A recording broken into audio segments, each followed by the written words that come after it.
Bismillahirrahmanirrahim. Assalamualaikum warahmatullahi wabarakatuh. Baiklah para pemirsa yang beriman, di video kali ini kita akan bahas tentang sejarah Nabi Muhammad Sallallahu Alaihi Wasallam dari lahir hingga wafatnya sang Rasul. Nabi Muhammad Sallallahu Alaihi Wasallam sosok yang menjadi teladan bagi seluruh umat Islam, menjalani kehidupan yang penuh dengan pelajaran berharga. Kisah hidupnya yang penuh dengan kebijaksanaan, ketabahan, dan kesabaran memberikan contoh abadi bagi setiap muslim. Sejak kelahirannya hingga wafatnya, perjalanan hidup Nabi Muhammad SAW menyimpan banyak hikmah yang patut kita teladani. Kelahiran Nabi Muhammad SAW. Nabi Muhammad SAW lahir pada hari Senin 12 Rabiul Awal di tahun 571 Masehi yang dikenal sebagai tahun gajah. Tahun ini diabadikan dalam sejarah karena pasukan gajah pimpinan Abraha yang hendak menyerang Ka'bah dihancurkan oleh burung ababil, sebagaimana disebutkan dalam surah Al-Fil. Beliau lahir dari pasangan Abdullah dan Aminah, namun sayangnya ayahnya meninggal dunia sebelum beliau dilahirkan. Muhammad SAW dibesarkan oleh kakeknya Abdul Muthalib dan kemudian diasuh oleh Halimah Sa'diyah, seorang wanita yang dengan keikhlasannya Allah karuniakan kelimpahan air susu saat menyusui Nabi kecil. Semasa kecil, Nabi Muhammad SAW tumbuh sebagai anak yatim. Meskipun kehilangan ayah dan di usia 6 tahun ibunya meninggal, beliau tetap berada dalam asuhan kakeknya. Saat kakeknya wafat, pamannya Abu Thalib mengambil alih tanggung jawab merawatnya. Meskipun tumbuh dalam keterbatasan, Nabi menunjukkan sikap yang mulia sejak kecil, dikenal dengan kecerdasannya serta kejujurannya. Ketika remaja, Nabi Muhammad SAW menjaga dirinya dari perbuatan buruk yang umum terjadi di kalangan anak muda pada zamannya. Ada sebuah kisah di mana beliau 2 kali mencoba menghadiri pesta pernikahan di masa jahiliyah. Namun Allah Subhanahu wa taala menutup pendengarannya sehingga beliau tertidur hingga pagi dan terhindar dari keburukan. Pernikahan Nabi Muhammad SAW dengan Khadijah. Pada usia 25 tahun, Nabi Muhammad SAW mulai berdagang bersama seorang wanita kaya raya bernama Khadijah. Khadijah yang terkesan dengan kejujuran dan integritas Muhammad akhirnya melamar beliau melalui sahabatnya Nafisah binti Umayyah. Pernikahan mereka menjadi simbol kebahagiaan dan cinta yang tulus, dengan Khadijah mendukung perjuangan dakwah Nabi hingga akhir hayatnya. Pada usia 40 tahun, saat Nabi Muhammad SAW sedang beribadah di Gua Hiro, beliau menerima wahyu pertama dari Allah melalui malaikat Jibril.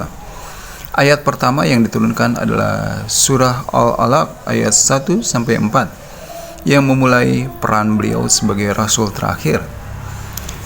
Peristiwa ini menjadi titik awal dakwah Islam yang kemudian disebarluaskan secara perlahan di kalangan keluarga terdekatnya. Setelah menerima wahyu, Nabi Muhammad SAW mulai berdakwah secara terang-terangan. Meskipun mendapat dukungan dari sebagian kecil keluarga dan sahabat, dakwah beliau mendapat tantangan besar dari kaum Quraisy. Mereka menentang ajaran Islam karena khawatir hal tersebut akan merusak agama nenek moyang yang menyembah berhala. Abu Jahal dan Abu Lahab, 2 tokoh Quraisy termasuk yang paling vokal menentang Nabi. Bahkan mereka tidak segan-segan menyebar fitnah dan melakukan kekerasan terhadap Nabi dan para pengikutnya. Karena tekanan yang semakin besar di Mekah, Nabi Muhammad SAW dan para pengikutnya akhirnya melakukan hijrah ke Madinah pada tahun 622 Masehi. Di sana, Nabi diterima dengan baik dan mulai membangun masyarakat Islam yang kuat.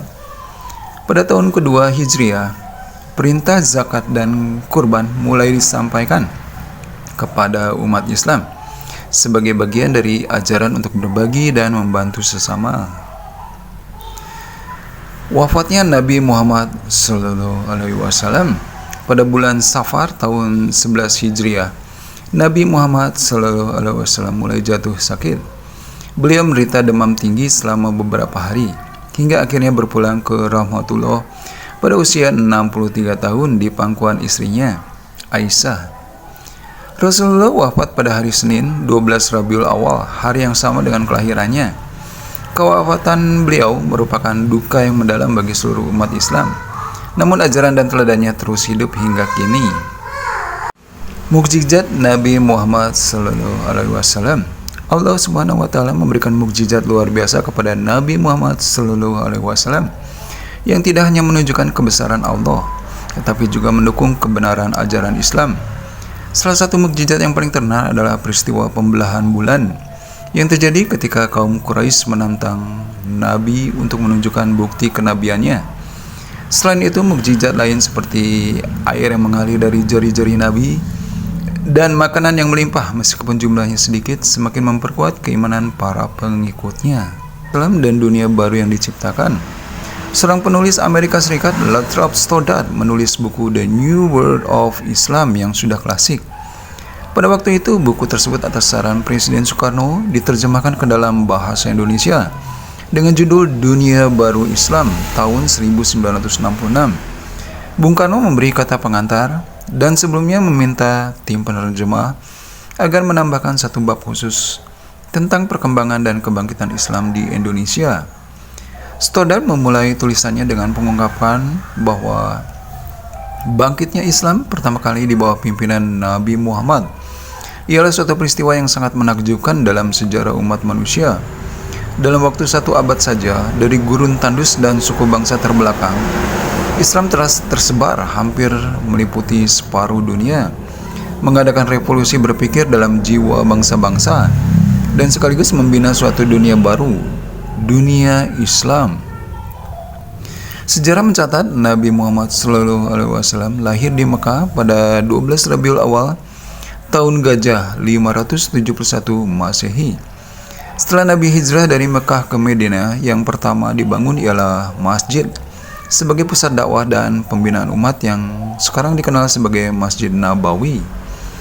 Keutamaan dan keagungan pribadi Nabi Muhammad dilukiskan oleh Profesor Atiyah Al-Abarisi dalam bukunya Uzmatul Rasul melalui kalimat berikut.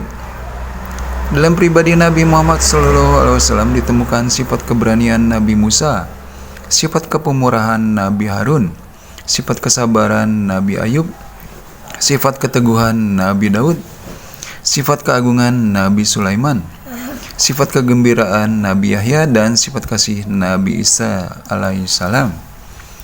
Dalam kurun waktu lebih kurang 23 tahun, Nabi Muhammad melaksanakan tugasnya sebagai utusan Tuhan untuk memperbaiki kerohanian umat manusia dan mewujudkan suatu peradaban yang maju. Islam adalah agama yang bersifat universal, agama untuk semesta, bukan untuk suku bangsa dan wilayah tertentu saja, tetapi agama yang menjadi rahmat bagi seluruh alam atau rahmatul lil alamin. Islam disiarkan dengan keteladanan kepemimpinan Nabi Muhammad dan dilanjutkan oleh para sahabat dan umatnya. Nabi mengajarkan etika sosial yang bersumber dari Al-Quran sebagai pedoman bagi umat Islam dalam menghadapi masyarakat dunia yang multikultural. Antara lain, perintah berlaku adil, berbuat kebajikan, memberi kepada kaum kerabat, serta melarang perbuatan keji, mungkar, dan permusuhan. Quran Surat An-Nahl ayat 90. Jangan suatu kelompok mengejek dan perolok-olok kelompok lain. Quran Surat Al-Hujurat ayat 11. Perintah menegakkan kebenaran karena Allah menjadi saksi dengan adil. Keadilan harus ditegakkan, dan janganlah kebencianmu pada suatu kaum menjerumuskanmu untuk tidak berlaku adil, karena keadilan itu lebih dekat kepada takwa. Quran Surat Al-Maidah ayat 8. Berbuat baiklah sebagaimana Allah telah berbuat baik kepadamu, dan jangan berbuat bencana di muka bumi. Quran Surat Al-Qasas ayat 77.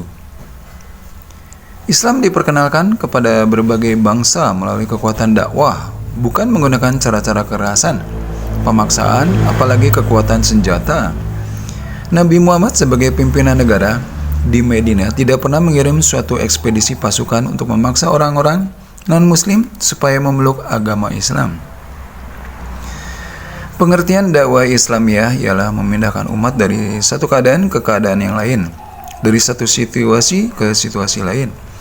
Maka menurut pengertian ini, dakwah Islamiyah mencakup upaya memindahkan umat dari suatu kegelapan ke situasi keimanan, dari situasi terjajah ke situasi kemerdekaan, dari situasi kemelaratan ke situasi kemakmuran, dari situasi kemunduran ke situasi kemajuan, dan dari situasi berpecah belah ke situasi persatuan.